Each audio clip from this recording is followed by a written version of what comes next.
4 को लेकर के लगातार सड़कों पर आंदोलन हुए, प्रदर्शन हुए। 8 मई की बात है जहां पर बड़ा आंदोलन छात्र नेता दिलीप के द्वारा किया गया था और इनकी अध्यक्षता में किया गया था। हजारों छात्र सड़कों पर उतरे, लेकिन इनकी गिरफ्तारी हुई और लगभग 15 दिन के बाद इनकी रिहाई हुई। फिलहाल काफ़ी परेशानी में है, आप साफ तौर पर छात्र नेता दिलीप को देख भी सकते हैं। लेकिन इस बार जेल तो ये कई बार गए, लेकिन इस बार परेशानियां ज़्यादा दिख रही है। छात्र नेता दिलीप से ये पूछेंगे कि इस बार कितनी समस्याओं को आप जूझ कर निकले, क्योंकि परेशानियां जो हैं आपके चेहरे पर साफ तौर पर दिखाई दे रही है। देखिए, इससे पहले भी 2 बार हम जेल गए थे और 15-20 बार तो थाना घसीट के ले जाया गया, लेकिन कभी प्रताड़ित नहीं किया गया। अच्छा व्यवहार किया गया, चाहे जेल में हो या थाना में हो।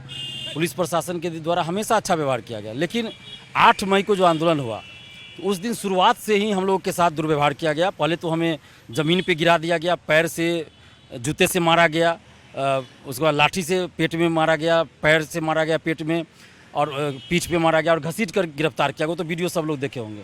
उसके बाद दीघा थाना में हम लोग को रखा गया। हमारे साथ शहबाज आलम, नवीन कुमार सिंह और शशि शेखर आर्या, इन 3 लोगों, जो अभ्यर्थी भी है तीनों, छात्र नेता भी हैं। छात्र नेता इसलिए क्योंकि छात्रों के लिए ये लोग भी लड़ रहे हैं, तो इन लोगों को भी रखा गया मेरे साथ। 11 बजे रात्रि को गांधी मैदान थाना लाया गया और वहाँ हाजत में बंद करके रखा गया, जो कि पहली बार हुआ। अभी तक हमें थाना में भी बंद करके रखा गया तो रूम में रखा जाता था, अच्छे से रखा गया, लेकिन हाजत में बंद करके रखा गया, जहाँ पे पूरी गंदगी थी और भर रात मच्छर काटा। उसके बाद जेल भेजा गया, आरोप लगाया गया, पुलिस पे हमला किया गया। हम लोगों के ऊपर यही आरोप लगा, सरकारी संपत्ति का नुकसान, जबकि ऐसा कुछ नहीं किया। हम लोग तो शांतिपूर्वक आंदोलन किए। उसके बाद जेल भेजा गया, तो जेल में सब कुछ ठीक चल रहा था। गांधी आश्रम में हम लोग को रखा गया। लेकिन 20 मई को अचानक से 7:30 बज रहा होगा, लगभग 7:30 के आसपास, अचानक से बाहर के प्रशासन, पुलिस प्रशासन जाती है और जेल प्रशासन के द्वारा दोनों मिलकर ऐसे हम लोगों पे हमला करती है जैसे लगता है कोई आतंकवादी हम लोग हैं, बहुत बड़ा क्रिमिनल है। और जितना मन हुआ लाठी से पीटा गया, थप्पड़ से, मुक्का से मारा गया, पूरा नीचे से ऊपर मतलब दाग दिया गया, जितना मन हो। गाल में मारा गया, जबकि सबको पता है कि मेरा ट्यूमर का ऑपरेशन हुआ, यहाँ पे चोट नहीं लगना चाहिए इस रीजन में, लेकिन जानबूझ के दोनों तरफ से मारा गया। सर में मारा गया, पीठ पे मारा गया, पेट में मारा गया, पूरा जांग कमर सब में मारा गया। अभी भी दाग है पूरा शरीर में। उसके बाद हमें तो पीटा गया। उसके बाद इन शहबाज आलम को, शशि शेखर आर्या को और नवीन कुमार सिंह, इन 3 अभ्यर्थियों को भी मारा गया। और उसके बाद शहबाज आलम को धमकी दिया गया कि तुम लिख के दो कि दिलीप बाबा उकसाता है तुम लोग को आंदोलन के लिए, वही आंदोलन के लिए उकसाता है। लेकिन ये लोग सच बोलने वाले आदमी हैं, ये लोग झूठ नहीं बोल सकते, झूठ नहीं लिखने के लिए तैयार हुए। हमको सेल में बंद किया गया। 20 और 21 तारीख को हमको सेल में रखा गया, जहां बड़े बड़े खुखार क्रिमिनल बंद है, वैसा सेल में हमको बंद रखा गया। और बड़ा बड़ा अपराधी क्रिमिनल मंत्री बन के घूमता है, यहाँ सांसद और विधायक बन के घूमता है, लेकिन दिलीप कुमार को सेल में बंद किया गया, जहां पेपर लीक में संलिप्त लोग सेल में बंद है। और उस पेपर लीक में, जिस पेपर लीक को हमने उजागर किया और हमारे कारण जो लोग जेल में बंद है, हमको भी उसी सेल में बंद रखा जा रहा है। उन लोगों ने आपके साथ कुछ गलत नहीं, उन लोगों ने गलत, मुझे तो आश्चर्य लग रहा है कि पुलिस इतना टॉर्चर की, लेकिन जो लोग मेरे वजह से जेल में बंद है पेपर लीक में, वो लोग को आश्चर्य लग रहा है कि आपको कैसे सेल में बंद कर दिया। और ये भी कर रहे हैं कि आपके चलते हम जेल में हैं, लेकिन सम्मान की दृष्टि से वो लोग देख रहे हैं कि नहीं, आप अच्छा काम कर रहे हैं। क्यों किया गया इतना कुछ आपके साथ इस बार? उन लोगों का, प्रशासन का कहना था कि बाहर जो हंगामा हो रहा है, आंदोलन का बात हो रहा है, वो तुम ही करवा रहे हो, अंदर से षड्यंत्र रच रहे हो, भड़का रहे हो।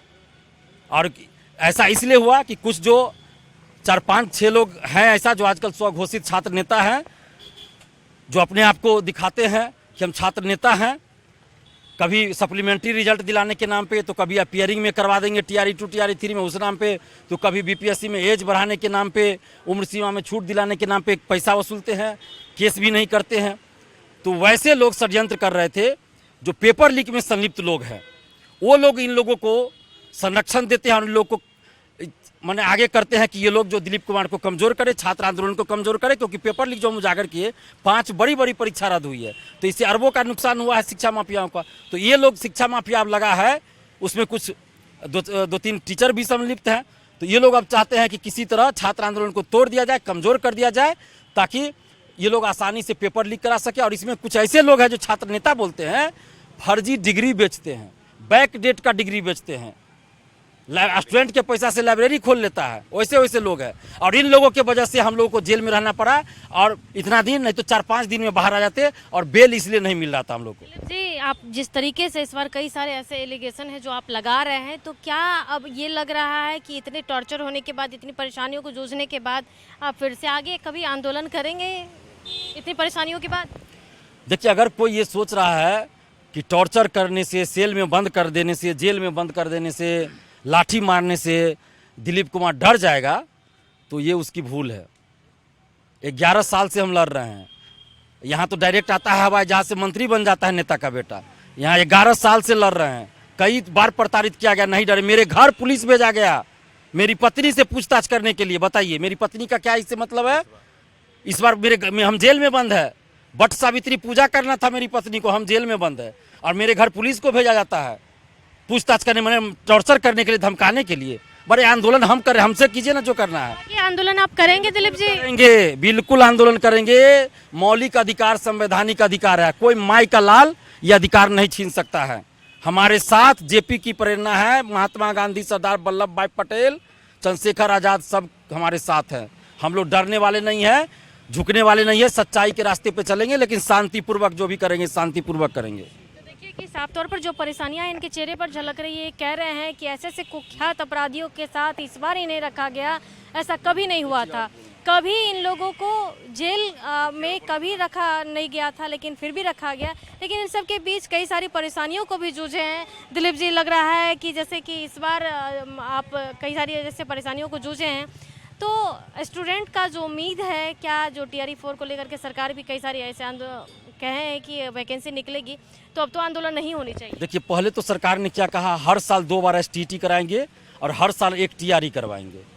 वो अभी तक नहीं हुआ। फिर कहा 24-25 में कि 50,000, पहले तो कहा 1,20,000 TRE 4 में देंगे। फिर क्या कहा गया कि 50,000 TRE 4 में देंगे 2025 में, TRE 4 और TRE 5 2026 में, और उसमें 50,000 सीट देंगे। फिर वो भी नहीं हुआ। फिर कहा गया 46,000 सीट पर वैकेंसी आएगा, 26 अप्रैल से फॉर्म भराएगा, वो भी नहीं हुआ।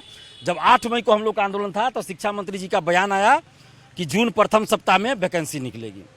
इतना प्रेशर था, 50,000 से अधिक स्टूडेंट पूरे पटना में आए थे। JP गोलंबर की बात हम नहीं करें, पूरे पटने की बात कर रहे हैं। और उसके बाद प्रेशर बना सरकार पे, और सरकार ने कहा कि हम जून के प्रथम सप्ताह में देंगे। उस समय तक 46,000 की बात थी। लेकिन ये लोग जो 5-7 लोग हैं, जो चेहरा चमकाने के लिए और राजनीतिक फायदे के लिए कभी इस पार्टी तो कभी उस पार्टी के पास, कभी ये नेता वो नेता करता है, अपना राजनीतिक रोटी सेकने के लिए 11 मई को भी आंदोलन का डेट रखा। हम लोग 8 तारीख को अभ्यर्थी के कहने पे कर रहे थे, तो ये लोग 8 तारीख के आंदोलन का विरोध किया। पहले 11 मई को रखा, 11 मई को 5 लोग भी नहीं पहुंचा। उसके बाद फिर 20 मई को रख दिया। और उसके वजह से क्या हुआ, एक तो हम लोग को बेल नहीं मिल रहा था, हमको सेल में बंद किया गया, मारा गया हमारे साथ 3 अभ्यर्थियों को। और 1 मिनट, और उसके बाद सरकार को, और ये लोग कोचिंग शिक्षक को बुला रहे थे आंदोलन में, नेता को बुला रहे थे। इसके बाद ये बता रहा हूँ मैं, उसी पे आ रहा हूँ।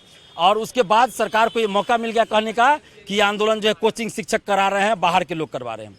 और ये पहली बार हुआ, और इससे नुकसान अभ्यर्थियों का। तो ये अभ्यर्थियों को आंदोलन नहीं था 11 को। ये जो है, ये आपको कुछ लोग जो अपना फायदा उठाना चाहिए वो लोग कर रहे हैं। अभ्यर्थियों जब आंदोलन करते तो पता चलता है। अभ्यर्थी का आंदोलन 8 मई को था, उसके बाद तो अभ्यर्थी ने आंदोलन का आह्वान अभी तक किया ही नहीं। और ये लोग बस अपना राजनीतिक रोटी सेकने के लिए, और शिक्षा माफियाओं से मिलकर, शिक्षा माफियाओं, परीक्षा माफियाओं और कुछ कोचिंग माफियाओं को फायदा पहुंचाने के लिए लोग ऐसा करवा रहे हैं। ये अभ्यर्थी है, छात्र नेता भी है। पूछिए इन लोगों से कि क्या हमने कभी इन लोगों को कहा कि आंदोलन कीजिए? बिल्कुल नहीं। और हम इवन दिलीप कुमार नहीं, हम लोग लाखों अभ्यर्थी छात्र नेता दिलीप कुमार जी से रिक्वेस्ट करते हैं कि आप नेतृत्वकर्ता शुरू से रहे हैं, जो हक और हम लोगों के हक के लिए आवाज़ उठाते हैं। और हम लोगों का साफ डिमांड है, ये हम लोग अपने मन से नहीं कह रहे हैं, माननीय पूर्व मुख्यमंत्री जी, पूर्व शिक्षा मंत्री जी द्वारा, लगातार जितने भी सत्ता में बैठे हुए अभी है, सभी द्वारा कहा गया 1 लाख से ज़्यादा बहाली देंगे। 80,000 से तो कोई कम नहीं कहा। इसीलिए हम लोग चाहते हैं, जिस तरीके से पिछले 2 महीने पहले TRE 4 का 46,000 नोटिफिकेशन के साथ वैकेंसी से आ रहा था, बस वैसा ही आए और एकल परीक्षा में आए। और कोई भी एक्सपेरिमेंट आपको करना हो बाद में करिए। हम लोग ऐसे ही मानसिक प्रताड़ना झेल रहे हैं, और हम लोगों के साथ परेशान नहीं किया जाए। धन्यवाद। देखिए कि ये स्टूडेंट्स लोग हैं, और स्टूडेंट के साथ ये लीडर छात्र नेता दिलीप साफ तौर पर कह रहे हैं कि जिस तरीके से ये झेले हैं जिन सारी चीज़ों को, तो ये प्रताड़ित होने वाले नहीं हैं, आगे भी आंदोलन करेंगे। भले ही कुछ शिक्षा माफियाओं के द्वारा इन्हें प्रताड़ित किया गया है, कुछ ऐसे इनके ही संगठन से जुड़े लोग हैं जो खुद को छात्र नेता बनने की कोशिश करें, जिनके चक्कर में इन्हें काफ़ी लंबे समय तक जेल में रहना पड़ा। ऐसे में जिन परेशानियों को जूझे हैं, इससे काफ़ी इनको परेशानी भी हुई है और फिलहाल जो है मानसिक प्रताड़ित भी हैं, ये साफ तौर पर कह रहे हैं। कैमरा पर्सन दिलीप के साथ अंकिता सिंह, कशिश न्यूज़, पटना।